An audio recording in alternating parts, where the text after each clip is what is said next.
اعوذ باللہ من الشیطان الرجیم بسم اللہ الرحمن الرحیم وقضینا الی بنی اسرائیل فی الکتاب لتفسدن فی الارض مرتین ولتعلن علوا کبیرا صدق اللہ العظیم وقضینا الی بنی اسرائیل فی الکتاب، اور ہم نے فیصلہ کر کے بنی اسرائیل کو بتا دیا تھا لتفسدن فی الارض، کہ ضرور بالضرور تم زمین میں فساد پھیلاؤ گے، مرتین، 2 مرتبہ، ولتعلن علوا کبیرا، اور بڑی سرکشی کا مظاہرہ کرو گے۔ اس سے قبل آیات میں اللہ تبارک و تعالیٰ نے یہ بات ارشاد فرمائی، اے لوگو شرک سے بچتے رہو۔ دیکھو اللہ پاک نے کتنی بڑی نعمت تمہیں عطا فرمائی۔ نوح علیہ السلام کے زمانے میں شرک کا آغاز ہوا، بت پرستی کا آغاز ہوا۔ نوح علیہ السلام نے بڑا سمجھایا لیکن لوگ نہ مانے، آخرکار اللہ کا عذاب آیا، اور پھر صرف وہی لوگ بچے جو شرک سے بچے رہے، نوح علیہ السلام کے عقیدے پر قائم تھے، چاہے سگا بیٹا ہی کیوں نہ ہو، اگر اس نے نوح علیہ السلام کی بات کو نہیں مانا، توحید کو نہیں مانا، شرک کا ارتکاب کیا، تو اللہ نے اسے بھی تباہ و برباد کر دیا۔ تو فرمایا کہ اسی بات کو سامنے رکھتے ہوئے اللہ تبارک و تعالیٰ 2 واقعات بنی اسرائیل کے بیان فرما رہے ہیں تاکہ یہ امت محمدیہ اس سے درس اور سبق حاصل کرے۔ تو ارشاد فرمایا کہ دیکھو ہم نے بنی اسرائیل کو بہت ساری نعمتیں عطا فرمائیں۔ حضرت موسیٰ علیہ السلام کی آمد سے پہلے یہ لوگ فرعون کے شکنجے میں تھے، بہت پریشانیوں میں تھے۔ اللہ رب العزت نے موسیٰ علیہ السلام کی برکت سے ان کو نجات دلائی، کھانے پینے کا مسئلہ حل کیا،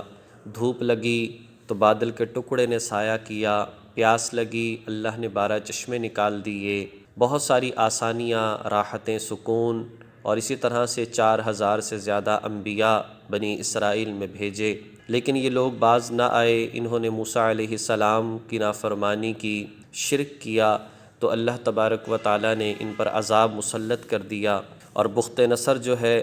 بادشاہ، جو ایران کا بادشاہ تھا، وہ ان پر غالب ہوا اور کئی سال تک ان پر ظلم کرتا رہا، تشدد کرتا رہا۔ پھر اللہ تبارک و تعالیٰ نے اس سے نجات دی، عیسیٰ علیہ السلام تشریف لائے، عیسیٰ علیہ السلام نے سمجھایا، لیکن یہ لوگ باز نہ آئے، اور انہوں نے سمجھا کہ نئی دین، نئی چیزیں آ چکی ہیں، چنانچہ انہوں نے راہبوں کو پوجنا شروع کر دیا، اور اس وقت کے گورنر کو خط لکھا، چنانچہ اس نے حکم دیا عیسیٰ علیہ السلام کو سولی پر چڑھا دیا جائے، اور اس طرح سے ان کی بھی نافرمانی کی گئی۔ تو غرض 2 مرتبہ اللہ تبارک و تعالیٰ نے تمہیں پریشانیوں سے بچایا، لیکن دونوں مرتبہ تم نے سرکشی کی، اور آخر میں فرمایا کہ اے امت محمدیہ دیکھ لو، اگر لوگوں نے بات نہیں مانی تو کیسے ان کو ذلیل اور رسوا کر دیا گیا، لہٰذا تم باز آ جاؤ۔ دیکھیے انہی واقعات کی طرف اشارہ ہے۔ فَإِذَا جَاءَ وَعْدُ أُولَاهُمَا، چنانچہ جب ان 2 واقعات میں سے پہلا واقعہ پیش آیا، بَعَثْنَا عَلَيْكُمْ، تو ہم نے تمہارے سروں پر مسلط کر دیے، عباداً، اپنے ایسے بندے، لنا اولی بأس شدید، جو سخت جنگجو تھے، فجاسوا خلال الدیار، اور وہ تمہارے شہروں میں گھس کر پھیل گئے۔ بخت نصر اس سے مراد ہے جو ایرانی بادشاہ تھا، بڑا ظالم تھا، بہت اس نے ظلم و تشدد کیا، بہت ان کو ستایا، اور بہت زیادہ قتل و غارت ہوئی، یہاں تک کہ خون گلیوں کے اندر بہا کرتا تھا، اور اس کے بعد انہیں وہاں سے گرفتار کیا، فلسطین سے، اور بابل لے گیا، اور وہاں جا کر وہ پریشانی کے اندر رہے۔ وَكَانَ وَعْدًا مَفْعُولًا، اور یہ ایک ایسا وعدہ تھا جسے پورا ہو کر رہنا تھا۔ اللہ نے فرما دیا تھا نافرمانی کرو گے تو پھر پریشانی کا سامنا تو کرنا ہی پڑے گا۔ ثُمَّ رَدَدْنَا، پھر ہم نے تمہیں واپس لوٹایا، لَكُمُ الْكَرَّةَ، کہ تم پلٹ کر علیہم، ان پر غالب آ گئے، اور یعنی اللہ نے فوقیت دے دی، اللہ تعالیٰ نے ایسے لوگ بھیج دیے جس کی وجہ سے یہ لوگ ان کے شکنجے سے بچ گئے۔ وَأَمْدَدْنَاكُمْ بِأَمْوَالٍ وَبَنِينَ، اللہ فرماتے ہیں کہ ہم نے تمہارے مال اولاد میں اضافہ کیا۔ وَجَعَلْنَاكُمْ أَكْثَرَ نَفِيرًا، اور تمہاری تعداد کو پہلے سے زیادہ کر دیا۔ اب یہ پریشانیوں میں تھے اور فلسطینی جو تھے یہ ان کے شکنجے میں تھے، تو اللہ تبارک و تعالیٰ نے ایران ہی کے ایک بادشاہ کو جو دوبارہ آیا بخت نصر کی جگہ پر، اس نے جب دیکھا اور اسے ان کی حالت پر رحم آیا، اور اس نے ان یہودیوں کو وہاں سے چھوڑ کر دوبارہ سے فلسطین میں آباد کر دیا، اور دوبارہ سے پھر جو ہے یہ اپنی خوشی سے زندگی گزارتے رہے۔ لیکن نافرمانیاں کیں تو آگے فرمایا ان احسنتم احسنتم لانفسکم، اگر تم اچھے کام کرو گے تو اپنے ہی فائدے کے لیے کرو گے، وَإِنْ أَسَأْتُمْ فَلَهَا، اور اگر تم برے کام کرو گے تو اس کا وبال تم ہی پر ہوگا۔ فَإِذَا جَاءَ وَعْدُ الْآخِرَةِ، چنانچہ جب دوسرے واقعے کا وقت آیا، فَإِذَا جَاءَ، جب آیا، وَعْدُ الْآخِرَةِ، دوسرے واقعے کا، ایک واقعہ جو بخت نصر نے ظلم کیا، اور پھر ایران ہی کے بخت نصر کے بعد آنے والے بادشاہ نے ان پر رحم کرتے ہوئے دوبارہ سے وہاں سے رہا کر دیا، تو اللہ نے آسانی دے دی۔ فرمایا کہ جب دوسرا واقعہ پیش آیا تو پھر لِيَسُوءُ وُجُوهَكُمْ،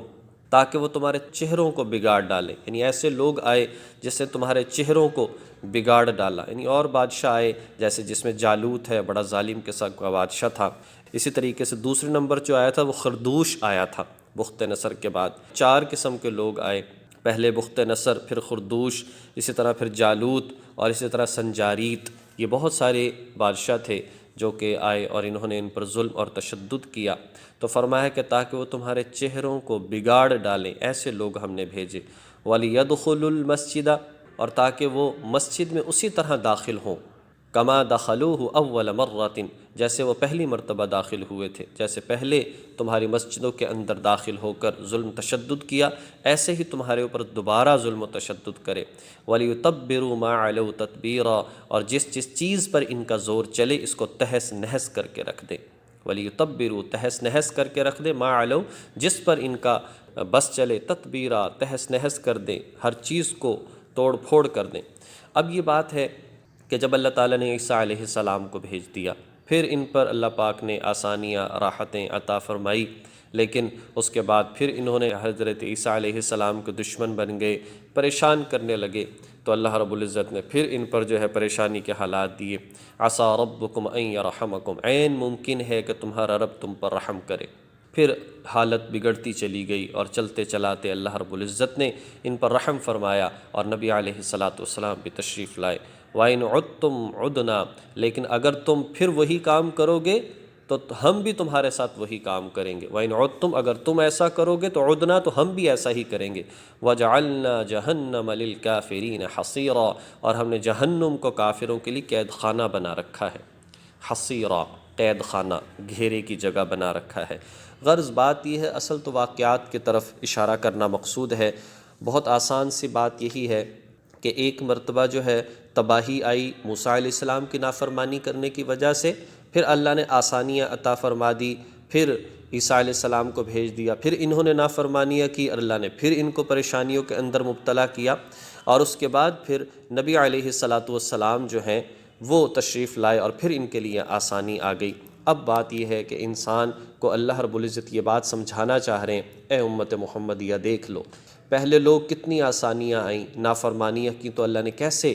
نیست و نابود کر دیا، بندر خنزیر بنا دیا، تباہ و برباد کر دیا، جن کاموں کی وجہ سے وہ عذاب کے مستحق بنے۔ اے امت محمدیہ وہ سارے کام تم بھی کر رہے ہو،